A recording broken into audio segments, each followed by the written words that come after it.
Sum number 3 of exercise 8.1. See, till yesterday we have completed sum number 1 and sum number 2. Now sum number 3, again prove that, show that, prove that if the diagonals of the quadrilateral bisect each other at right angle. तो क्या लिखा है, quadrilateral के diagonal bisect करते हैं एक दूसरे को at right angle, then prove that it is a rhombus. तो हमें डेटा में क्या दिया है, what is given in quadrilateral ABCD, AC and BD are perpendicular, मतलब they are intersecting at right angle, तो AC perpendicular to BD and AC bisect BD at M, मतलब bisect का मतलब दो इक्वल पार्ट में डिवाइड करेगा. तो prove क्या करना है, इट इज अ रोम्बस. तो रोम्बस प्रूव करने के लिए हमें क्या प्रूव करना पड़ेगा कि all the sides are congruent. Rhombus में चारों साइड इक्वल होती है, तो हम प्रूव करेंगे AB is equal to BC is equal to CD is equal to DA. तो पहले तो ऐसा लिखा है कि डायगोनल बाइसेक्ट ईच अदर, तो जिसके डायगोनल बाइसेक्ट करेंगे उसको बोलते हैं पैरेललोग्राम. तो यहाँ पे लिखेंगे here diagonals bisect each other, so it is a parallelogram. So quadrilateral ABCD is a parallelogram.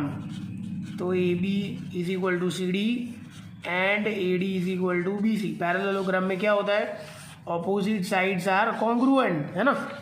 In a parallelogram opposite sides are what, congruent. तो एक तो हमारा हो गया कि ऑपोजिट साइड सेम है, ये हमारा हो गया. ओके, ना अभी हम ये दो ट्राइंगल लेंगे, ये दो ट्राइंगल डायगोनल बाइसेक्ट कर रहे हैं, इसका मतलब क्या होगा, ये एंड ये सेम और ये सेम. तो पहले इसके बारे में लिखेंगे, डायगोनल्स बाइसेक्ट ईच अदर. मैंने वापस लिखा है ये, let AC bisect BD at M. इसका मतलब क्या होगा, बाइसेक्ट का मतलब दो पार्ट में डिवाइड करेगा equal. AM is equal to MC, AM is equal to MC and BM is equal to DM, BM is equal to DM. तो ये है आपका result number 2. This was result number 1, this is result number 2. तो अभी हम ये दो triangle लेंगे, ये दो AMB CMB.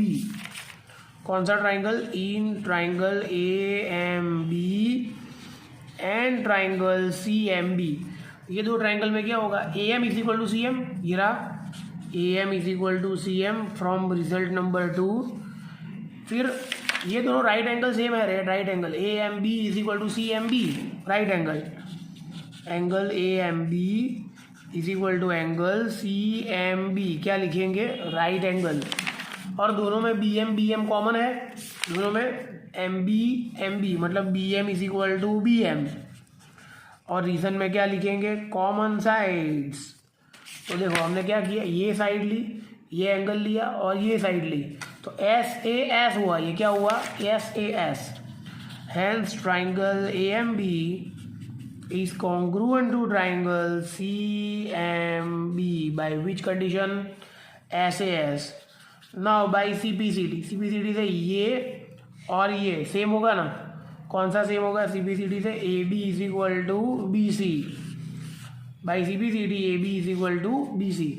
अभी रिजल्ट नंबर 1 और रिजल्ट नंबर 3 को कंपेयर करेंगे. Compare result 1 and result 3.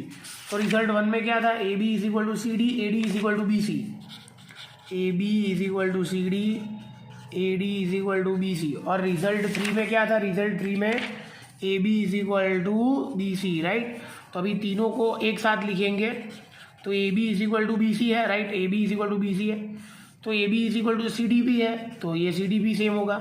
AB और BC सेम, AB और CD सेम, मतलब तीनों सेम. और AD is equal to BC भी है, तो BC के बदले क्या आएगा, AD, मतलब चारों की वैल्यू सेम है. तो AB BC CD and DA same, hence quadrilateral ABCD is a rhombus. तो ये हमने प्रूव कर दिया.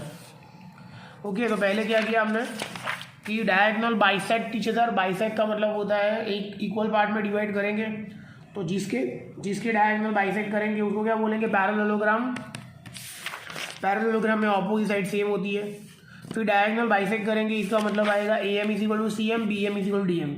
फिर हमने ये दो ट्राइंगल लिए, ये दो a m b c m b, a m b और सी एम बी, इसमें ए एम और सी एम सेम है फ्रॉम टू, बी एम और बी एम कॉमन है, और ये दोनों राइट एंगल भी सेम, तो एस ए एस के ऊपर से ये दोनों ट्राइंगल कॉन्ग्रुएंट हो जाएंगे, तो सी पी सी डी से a b is equal to b c. ये रिजल्ट नंबर 3 और ये रिजल्ट नंबर 1 को कंपेयर करो तो चारों साइड इक्वल आ जाएगी, and if all the 4 sides are congruent that it is a rhombus. तो ये क्वेश्चन नंबर 3 खत्म हमारा।